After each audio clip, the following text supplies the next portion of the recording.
আজকে রেসিপি নবমী special গন্ধরানি mutton. কিভাবে রান্না করবেন সেটাই তো দেখাবো। নমস্কার বন্ধুরা, মাই সিম্পল লাইফস্টাইল ব্লগে স্বাগত জানাই। মনোযোগ সহকারে রেসিপিটি দেখবেন। আমি এখানে 700 মতন মাটন নিয়ে নিয়েছি, একটু ছোট সাইজের। এবার এর মধ্যে দিয়ে দেবো গন্ধরাজ লেবুর হাফ কোয়া লেবুর রস, মানে 2 টেবিল চামচ গন্ধরাজ লেবুর রস। তবে গন্ধরাজ লেবুর রসটা করে কিন্তু খোসাটা রেখে দেবেন। দিয়ে দেবো 1 টেবিল চামচ ধনে গুঁড়ো, 1 টেবিল চামচ জিরে গুঁড়ো, আর 2 টেবিল চামচ হলুদ গুঁড়ো দিয়ে এটাকে ভালোভাবে ম্যারিনেট করে রেখে দেবো প্রায় 1 থেকে 2 ঘন্টা মতো। কোনো রকম তেল বা নুন কিন্তু মাখাবো না মাটনে।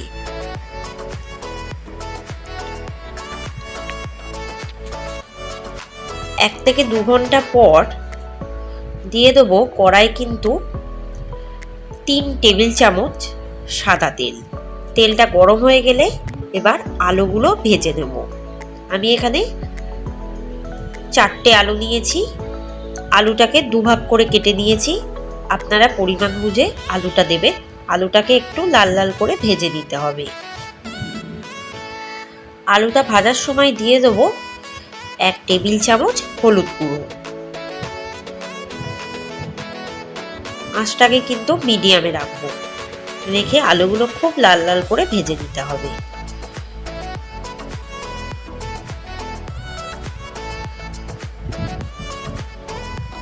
আলুটা ততক্ষণ ভাজা হোক, আমি কিছু মশলা করে নিই।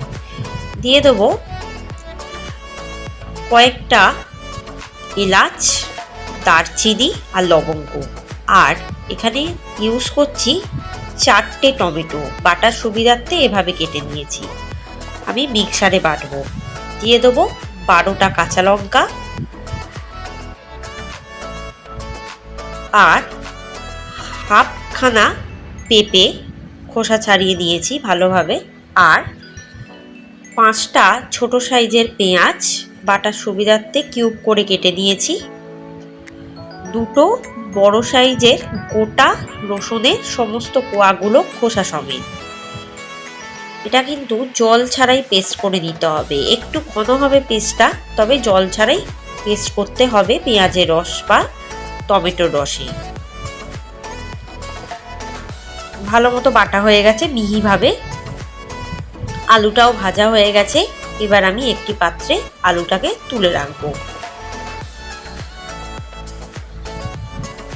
আলুটা ভাজার পর কিছুটা তেল আমার কিন্তু কড়ার মধ্যে থাকবে। এবার আমি আরও 5 টেবিল চামচ রিফাইন অয়েল দিলাম। পুরোটাই করব রিফাইন অয়েলে। এবার ফোড়ন হিসাবে দিলাম কয়েকটা তেজপাতা, এলাচ, দারচিনি আর লবঙ্গ দিয়ে একটু হালকা ফ্রাই করে নেব। এইটা পুড়ে হালকা গন্ধ ছাড়লে তারপর মাটনগুলো দিয়ে দেবো, যেটা আমি ম্যারিনেট করে রেখেছিলাম। মাটনটা দিয়ে একটু ভালোভাবে কড়ায় ভেজে নেব মাটনটাকে। এই সময় আঁচটাকে মিডিয়ামে রাখলেও হবে। মাটনটা দেখবেন ভাজা হয়ে গেলে একটা কালার আসছে বা মাটনের কালারটা কিন্তু চেঞ্জ হয়ে যাচ্ছে, তখন বুঝতে হবে মাটনটা প্রায় ভাজা হয়ে গেছে। খেয়াল করবেন মাটনে মশলা মাখানোর সময় কোনো রকম নুন দিইনি। আমি কিন্তু এখন নুনটা দেব। নুনটা দিয়ে খুব ভালো মতো নাড়তে থাকবো। নুনটা ভালো মতো মিশিয়ে দেবো। পরিমাণ মতোই নুন দিলাম। মাটনটা যেহেতু ভাজা হয়ে গেছে, তাই জন্য আমি কিন্তু ওই বাটা মশলাটা অ্যাড করলাম, যার মধ্যে আছে কি পেঁয়াজ, রসুন, গোটা গরম মশলা, যার মধ্যে আছে লবঙ্গ, এলাচ, দারচিনি, টমেটো আছে আর পেঁপে আছে।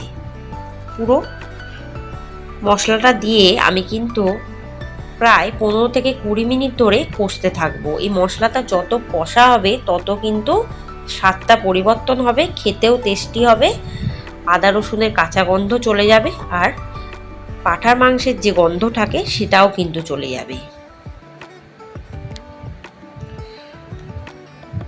এবার দেখুন মাটন থেকে প্রায় একটু জল বেরিয়েছে, তখন আমি দিয়ে দেবো একটা গোটা টমেটো কিউব করে কেটে নিয়েছি, আর সেই গন্ধরাজ লেবুর যে রসটা মাখিয়েছিলাম সেই রসের খোসাগুলো, আর 4টে চিড়ে রাখা কাঁচা লঙ্কা দিয়ে এবার কিন্তু খুব ভালোভাবে নাড়তে থাকবো।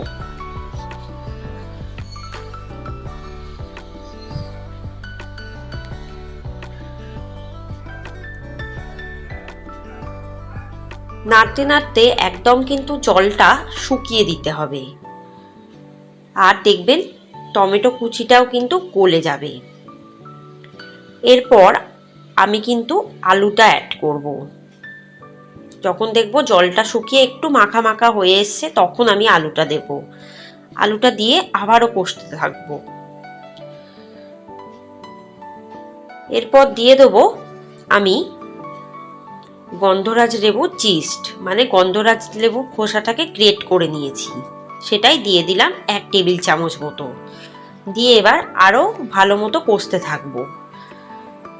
এই সময় আঁচটাকে মিডিয়ামে রাখবো। দেখুন কষা প্রায় রেডি হয়ে গেছে, প্রায় তেল ছেড়ে দিয়েছে, আর কড়ার গায়ে মশলা লেগে যাচ্ছে, একটা গন্ধও আসছে। এরপর দিয়ে দেবো একটা গন্ধরাজ লেবুর হাফ কোয়াটা, মানে 1 টেবিল চামচ গন্ধরাজ লেবুর রস, আর কিন্তু খোসা দেব না। দিয়ে আবারও আমি খুব ভালো মতো কষতে থাকবো।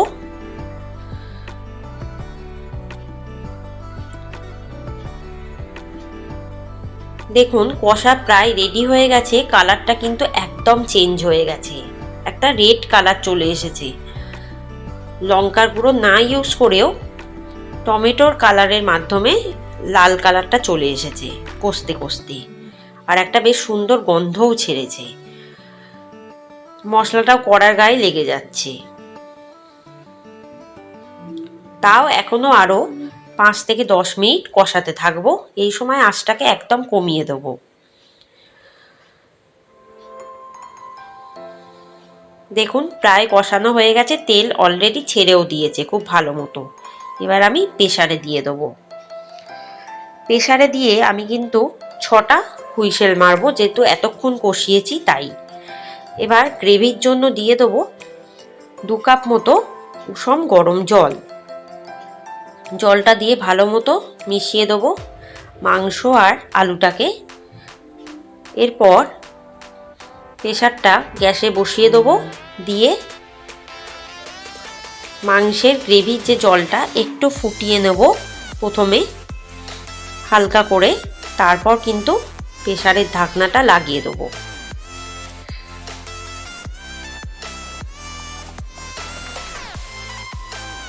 এবার প্রেসারের ঢাকনাটা লাগিয়ে দেবো, ফুটে গেছে জলটা। দিয়ে আমি 6 থেকে 8টা মতো হুইসেল দেবো।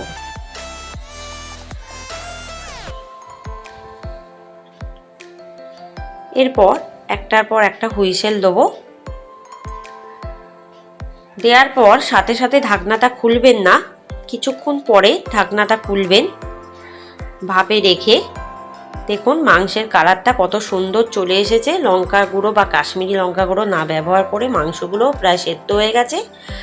আর নুনটা নিজেদের স্বাদ অনুসারে দেখে নেবেন। এভাবেই কিন্তু আমি সার্ভ করে দেবো গরম গরম ভাতের সাথে, ভীষণ ভালো লাগবে। যদি রেসিপিটি ভালো লাগে অবশ্যই চ্যানেলে সাবস্ক্রাইব করবেন। নবমীতে এই রেসিপিটা বানিয়ে দেখবেন, কমেন্টে জানাবেন কেমন লাগলো। ভালো থাকবেন, সুস্থ থাকবেন, সাবধানে থাকবেন, আর আমার সমস্ত রেসিপি দেখতে থাকবেন, আর সাবস্ক্রাইব করে চ্যানেলটিকে এগিয়ে নিয়ে যাবেন। ধন্যবাদ।